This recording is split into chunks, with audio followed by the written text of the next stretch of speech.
Latest updates ఎప్పటికప్పుడు పొందడానికి big TV WhatsApp channel follow అవ్వండి. లింక్ డిస్క్రిప్షన్ లో ఉంది.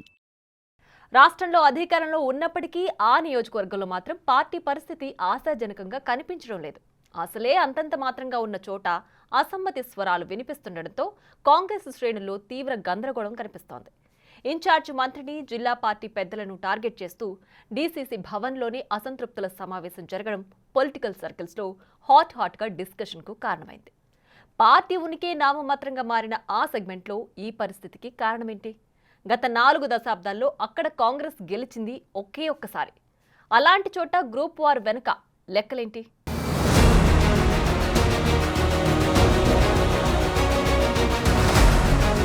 కరీంనగర్ అసెంబ్లీ నియోజకవర్గం ఎన్నికలు జరిగిన ప్రతిసారి ఈ నియోజకవర్గం రాష్ట్ర స్థాయిలో హాట్ టాపిక్ గా ఉంటూ వస్తుంది.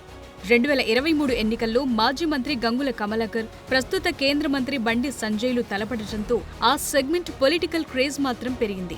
అంతకుముందు 2 ఎన్నికల్లో కూడా బండి సంజయ్ బీజేపీ నుంచి పోటీ చేసిన గంగుల చేతిలో పరాజయం మూటగట్టుకున్నారు. అయితే గత ఎన్నికల్లో ఆయన ఎంపీ హోదాలో ఉండి ఎమ్మెల్యేగా బరిలోకి దిగటంతో కరీంనగర్ అందరి దృష్టిని ఆకర్షించింది. అయితే మూడోసారి కూడా బండి సంజయ్కి అసెంబ్లీ మెట్లెక్కే అవకాశం రాలేదు.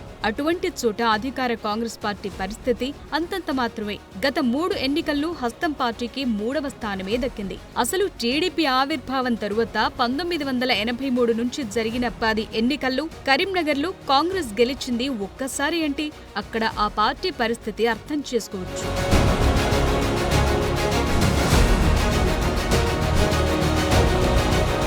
గత అసెంబ్లీ ఎన్నికల్లో ఉమ్మడి జిల్లా వ్యాప్తంగా హస్తం పార్టీ హవా కొనసాగి ఆ పార్టీ 8 సీట్లలో విజయం సాధించింది. అయితే కరీంనగర్లో మాత్రం ముక్కి మూలిగి త్రుటిలో డిపాజిట్ దక్కించుకుని 40,000 ఓట్లు సాధించి 3వ స్థానానికి పరిమితమైంది. టీడీపీ నుంచి తొలిసారి కరీంనగర్ ఎమ్మెల్యేగా గెలిచి కారెక్కిన గంగుల కమలాకర్ తన విజయ పరంపర కొనసాగిస్తూ మొన్నటి ఎన్నికల్లో 4వసారి ఎమ్మెల్యే అయ్యారు. బీజేపీ నుంచి కరీంనగర్ ఎంపీగా ఉన్న బండి సంజయ్ రంగంలోకి దిగిన ఎమ్మెల్యేగా మాత్రం గెలవలేకపోయారు.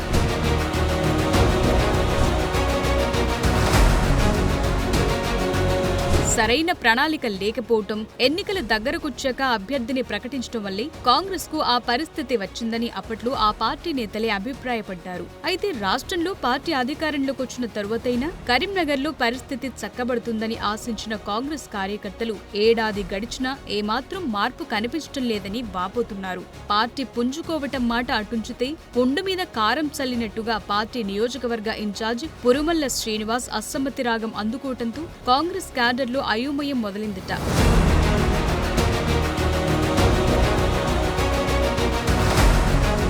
విపరీతమైన పోటీ ఉన్నప్పటికీ కాంగ్రెస్ పార్టీలో చేరిన కొన్ని రోజుల వ్యవధిలోనే పురుమల్ల శ్రీనివాస్ ఎమ్మెల్యే టికెట్ దక్కించుకోగలిగారు. భూకబ్జా లాంటి ఆరోపణలతో వివాదాస్పద నేతగా పేరున్న శ్రీనివాస్ అభ్యర్థిత్వాన్ని స్థానిక నాయకత్వం వ్యతిరేకించినప్పటికీ పార్టీ పెద్దలు ఆయన వైపే మొగ్గు చూపారు. బీఆర్ఎస్, బీజేపీ పార్టీలు ఒకే సామాజిక వర్గానికి టికెట్ ఇవ్వడంతో అదే బాటలో కాంగ్రెస్ కూడా సేమ్ సామాజిక వర్గానికి చెందిన పురుమల్లకు టికెట్ ఇచ్చింది. ఎన్నికలకు ముందు గట్టి పోటీ ఇస్తాడని అంతా భావించినప్పటికీ ఆయన పెద్దగా ప్రభావం చూపలేకపోయారు.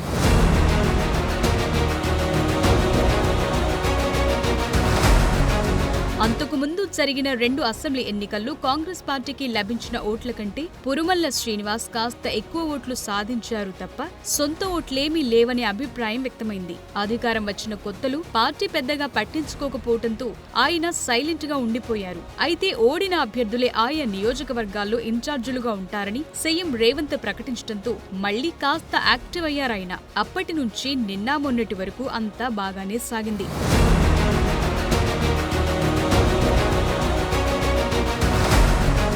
అయితే సడన్ గా పురుమల్ల నియోజకవర్గ స్థాయి కార్యకర్తల సమావేశం అంటూ హడావిడి చేసి జిల్లా కాంగ్రెస్ కార్యాలయంలోనే ఓ మీటింగ్ ఏర్పాటు చేశారు. ఆ సమయానికి మీడియాను అనుమతించకుండా ఇంటర్నల్ పేరుతో నడిపించారు. సమావేశానికి వచ్చిన నేతలు, కార్యకర్తలను ఉద్దేశించి సుదీర్ఘ ప్రసంగం కూడా చేశారట.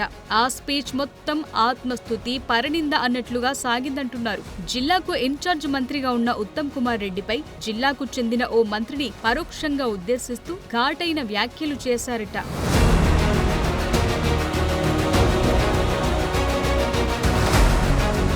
కాంట్రాక్టు పనులు కార్యకర్తలకు ఇవ్వకుండా మొత్తం ఆ మంత్రికి చెందిన వారి పనులు చేస్తున్నారని, క్యాడర్ను రెచ్చగొట్టే ప్రయత్నం చేశారనే ప్రచారం జరుగుతోంది. నియోజకవర్గంలో సమర్థవంతమైన నేతలమని చెప్పుకుంటున్న వారు గత ఎన్నికల్లో కరీంనగర్ కార్పొరేషన్లో ఒక్క కార్పొరేటర్ను కూడా ఎందుకు గెలిపించలేకపోయారని విమర్శలు గుప్పించారట. అదే సమయంలో రాష్ట్ర కాంగ్రెస్ ఆధ్వర్యంలో చలో రాజ్ భవన్ కార్యక్రమానికి ముఖ్య నేతలు రావాలని పీసీసీ ఆదేశించింది. దాన్ని పట్టించుకోని పురుమల్ల శ్రీనివాస్ అసెంబ్లీ నడుస్తున్న తరుణంలో జిల్లా కాంగ్రెస్ కార్యాలయంలోనే ఈ సమావేశాన్ని నిర్వహించడంపై సీనియర్ నేతలు అసహనం వ్యక్తం చేశారట.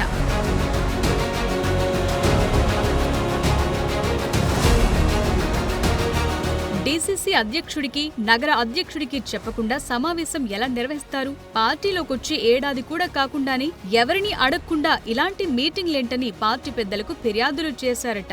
అసలు సమావేశం నిర్వహించడానికి పురుమల్ల శ్రీనివాస్కున్న అర్హతలేంటని పలువురు నేతలు సీరియస్ గా ప్రశ్నిస్తున్నారు. ఏళ్ల తరబడి పార్టీని నమ్ముకుని పనిచేసిన తమను కాదని కొత్తగా వచ్చిన వారిని నెత్తిన పెట్టుకుంటే ఇలాగే ఉంటుందని కొందరు నేతలు అక్కసు వెళ్లగక్కుతున్నారు. అసెంబ్లీ ఎన్నికల్లో ఎవరినీ కలుపుకుని పోకుండా, ఓటర్లకు కనిపించకుండా, కనీసం కాంగ్రెస్ లీడర్లకు కూడా దొరకకుండా తిరిగిన వ్యక్తి పార్టీ నాయకులపై విమర్శలు చేయటం ఏంటని పీసీసీకి ఫిర్యాదులు చేస్తున్నారట.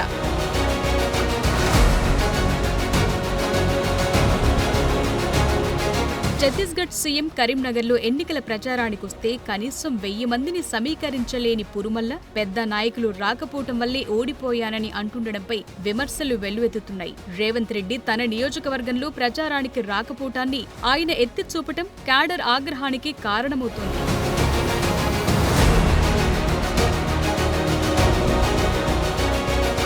ప్రభుత్వం తరపున జిల్లాకు బాస్ లాంటి ఇన్ఛార్జి మంత్రిపైనే నేరుగా విమర్శలు చేసేంత ధైర్యం ఎవరిచ్చారు? పురుమల్ల శ్రీనివాస్ వ్యాఖ్యల వెనుక ఎవరున్నారు అనేది కరీంనగర్ కాంగ్రెస్ లో ప్రస్తుతం హాట్ టాపిక్ గా మారింది.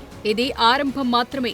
ఇంకా 2-3 సమావేశాలు జరుగుతాయని పురుమల్ల సమావేశంలో ప్రసంగిస్తూ పేర్కొన్నారట. మరి ఆయన మరిన్ని మీటింగ్లు పెట్టడం ఏమో గాని ఇన్ఛార్జి మంత్రి, పార్టీ పెద్దలను టార్గెట్ చేసిన పురుమల్లపై పీసీసీ ఎలాంటి చర్యలు తీసుకుంటుందనేది కాంగ్రెస్ శ్రేణుల్లో చర్చనీయాంశంగా మారింది.